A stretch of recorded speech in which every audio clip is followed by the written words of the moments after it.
رح نعمل اليوم سنيكرز تشيز كيك. بنحتاج باكيت ونص من بسكوت الدايجستيف، بنطحنهم ناعم.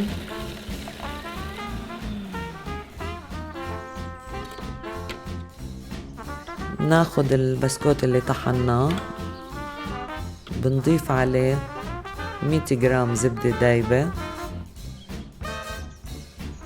وبنخلطهم مع بعض لقاعدة الكيكة اللي رح نعملها مع بعض. بنجيب قالب الخاص للتشيز كيك، بنفرد البسكوت على كل الحواف، بنحاول نفرده بالتساوي بالقالب اللي نحن محضرينه.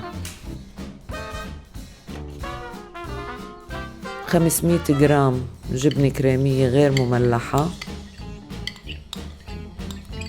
بنضيف عليه علبة قشطة، 3/4 كاسة زبدة الفستق، 3/4 كاسة سكر ناعم، معلقة فانيلا. بنخلط المقادير مع بعض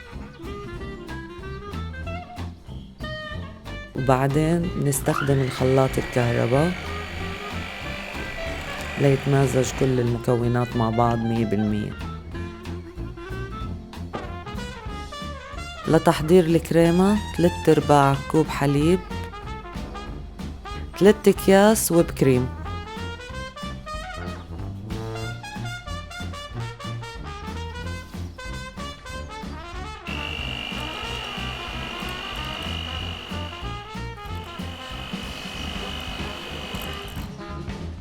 بنضيف كمية الدريم ويب اللي نحن محضرينها،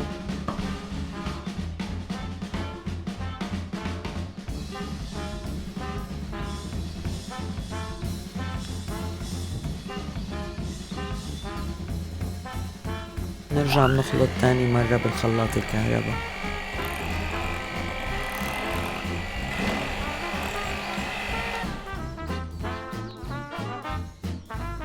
هيك بنكون عملنا خلطة الكيكة. بنسكب الخلطة اللي نحن عملناها فوق البسكوت اللي نحن محضرينه،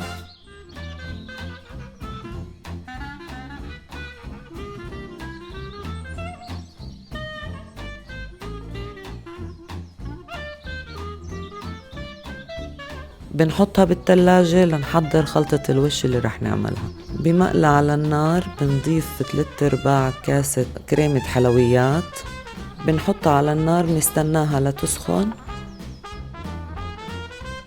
وبنضيف فوقها تقريبا باكيتين شوكولاتة السنيكرز، وبنحرك ليدوب الشوكولاتة 100%. بنضيف الشوكولات شيب فوقها وبنحرك ليدوب كل الشوكولاتة اللي نحن أضفناها للكريمة. بنضيف فوقه الفول السوداني المحمص لنعزز النكهة أكتر. بنطلعها من التلاجة، بنسكب عليها الخلطة الشوكولات اللي نحن عملناها